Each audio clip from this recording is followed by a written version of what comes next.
আমাদের দক্ষিণবঙ্গের খুবই জনপ্রিয় একটা খাবার হচ্ছে ঘুগনি। আর এই ঘুগনিটা এত মজার এবং মানে ছোট বড় সবার কিন্তু অনেক পছন্দের। আর এটা কী দিয়ে বানানো হয় অবশ্যই সবাই জানেন। ঘুগনিটা কিন্তু সাধারণত ছোলা দিয়ে তৈরি করা হয়। তো আমি ছোলাটাকে প্রথমে ভালো করে সিদ্ধ করে নিয়েছি। সিদ্ধ করে পানি ছাড়িয়ে এইভাবে রেখে দিয়েছি।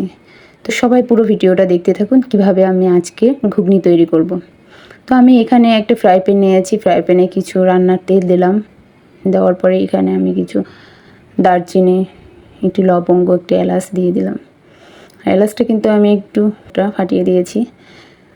ও এখন এটাকে আমি একটু গরম করে নেব। তো বন্ধুরা, যারা ঘুগনি তৈরি করেননি এখনও তৈরি করে ফেলবেন। তো এখন দিয়ে দিচ্ছি হচ্ছে 4 থেকে 5টা পেঁয়াজ কুচি। পেঁয়াজটাকে একটু ব্রেস্তার মতো ভেজে নেব। ঘুগনিটা কিন্তু খুবই মজাদার এবং স্বাস্থ্যসম্মত। ছোলা যেহেতু আমাদের শরীরে অনেক উপকার, তাই ঘুগনিটাও কিন্তু অনেক উপকার। এখন দিয়ে দিচ্ছি হচ্ছে পেঁয়াজ বাটা, একটু রসুন বাটা, একটু আদা বাটা, তারপর একটু ধনিয়ার গুঁড়ো বাটা, একটু জিরা বাটা, সবগুলো আমি সুন্দরভাবে এবার দিয়ে দিচ্ছি।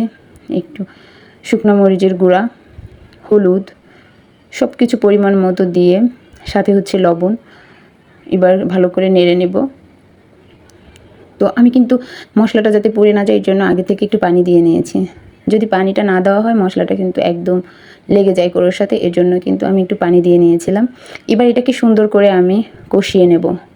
মশলাটা কষানোর পরে যখন তেলটা ছেড়ে দেবে তারপরে আমি হচ্ছে যে ছোলাটা আমি সিদ্ধ করে রেখেছিলাম সেটা দিয়ে দেব। তো বন্ধুরা, আশা করি একবার হলেও আমার মতো এভাবে ঘুগনি তৈরি করে নেবেন। এখন হালকা পানি দিয়ে নিচ্ছি। পানি দিয়ে পানিটাকে একটু ফুটিয়ে নেব। যেহেতু আমার মানে ছোলাটা সিদ্ধ করা, সেই ক্ষেত্রে আমি পানিটা ফুটিয়ে নেব। তা না হলে কিন্তু ছোলাটা একটু মানে যেমন ঠসা ধরে যায়, এই জন্যই পানিটা ভালো করে ফুটিয়ে নেব। তারপর হচ্ছে ছোলাটা দিয়ে দেব। তো পানিটা ফোটানো হয়ে গেছে, এবার আমি ছোলাগুলো দিয়ে দিচ্ছি। তো এবার আমি ভালো করে নেড়ে নেব।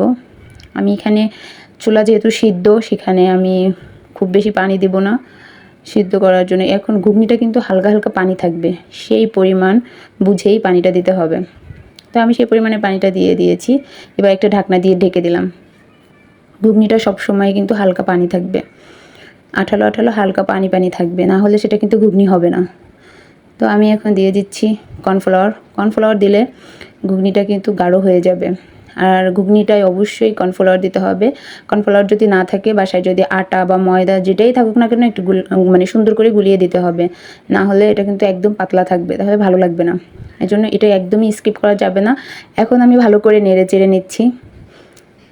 তো আমার কিন্তু ঘুগনিটা রান্না প্রায় শেষের দিকে। আর দেখুন কতটা সুন্দর আঠালো আঠালো হয়েছে, কালারটাও চমৎকার আসছে।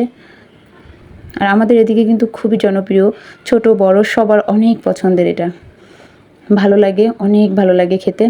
তো আর আপনি যদি চান এখানে কিন্তু চুহি জাল ব্যবহার করতে পারেন। যেহেতু আমার বাসায় চুহি জাল নেই, আমি দিলাম না। চুহি জাল দিলে কিন্তু আরও টেস্ট হবে।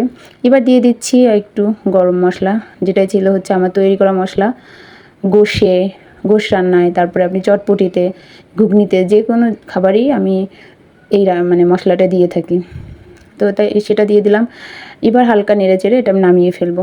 আমার কিন্তু ঘুগনি রান্না একদমই কমপ্লিট। এবার হচ্ছে গরম গরম পরিবেশনের পালা। তো দেখুন এ পর্যায়ে থাকবে পানি। তো এখন আপনি শসা, লেবু এগুলা দিয়ে পরিবেশন করতে পারবেন। তো সবাই ভালো থাকেন। আল্লাহ হাফেজ।